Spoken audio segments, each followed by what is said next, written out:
আসসালামু আলাইকুম রহমতুল্লাহি বারাকাতু। প্রিয় দিনী ভাই ও বোনেরা, আজ আপনাদের সামনে ফজরের নামাজের গুরুত্ব এবং ফজিলত সম্পর্কে বেশ কয়েকটি হাদিস তুলে ধরব ইনশাআল্লাহ।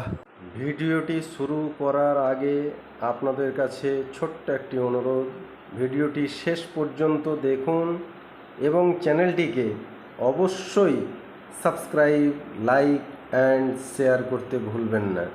আসুন ভিডিওটি শুরু করা যাক। বিসমিল্লাহির রহমানির রহিম। রাসূল সাল্লাল্লাহু আলাইহি ওয়াসাল্লামের নামাজের অগণিত হাদিস রয়েছে, তার মধ্যে থেকে সংক্ষিপ্ত আলোচনা করব ইনশাআল্লাহ। এক, রাসূলুল্লাহ সাল্লাল্লাহু আলাইহি ওয়াসাল্লাম বলেছেন, ফজর ও ইশার নামাজের চেয়ে অধিক ভারী মুনাফিকদের উপর আর কোনো নামাজ নেই। যদি তারা জানতো এ দুই নামাজের কত ফজিলত রয়েছে, তাহলে তারা হামাগুড়ি দিয়ে হলেও অবশ্যই এতে হাজির হতো। রাসূল সাল্লাল্লাহু আলাইহি ওয়াসাল্লাম বলেছেন, তোমাদের মধ্যে কেউ যখন ফজরের 2 রাকাত সুন্নত পড়ে নেয়, তখন তার সারা দিনের জন্য এটি যথেষ্ট হয়ে যায়। রাসূলুল্লাহ সাল্লাল্লাহু আলাইহি ওয়াসাল্লাম বলেছেন, যে ব্যক্তি ফজরের সালাত আদায় করে সে আল্লাহর নিরাপত্তায় থাকে।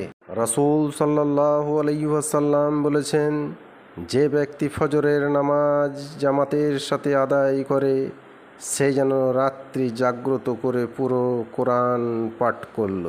রাসূল সাল্লাল্লাহু আলাইহি ওয়াসাল্লাম বলেছেন, যে ব্যক্তি ফজরের নামাজের পর সূর্যোদয় পর্যন্ত বসে বসে আল্লাহর জিকির করে এবং তারপর 2 রাকাত নামাজ পড়ে, তার জন্য একটি পূর্ণ হজ ও উমরাহ সওয়াবের প্রতিদান রয়েছে। রাসূল সাল্লাল্লাহু আলাইহি ওয়াসাল্লাম বলেছেন, যে ব্যক্তি ফজর ও আসরের নামাজ আদায় করে সে জান্নাতে প্রবেশ করবে।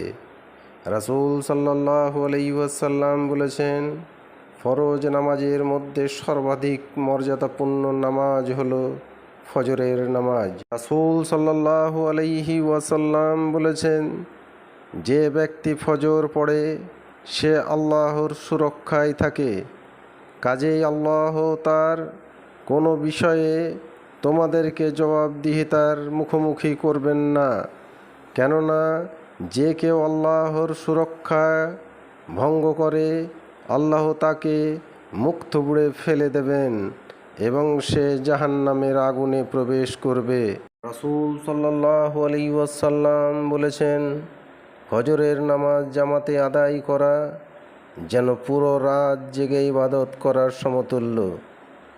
এই হাদিসগুলো থেকে বোঝা যায় যে ফজরের নামাজের ফজিলত ও গুরুত্ব অত্যন্ত বেশি এবং একজন মুসলমানের জন্য এটি অত্যন্ত গুরুত্বপূর্ণ ইবাদত। আসসালামু আলাইকুম ওয়া রাহমাতুল্লাহি ওয়া বারাকাতুহু।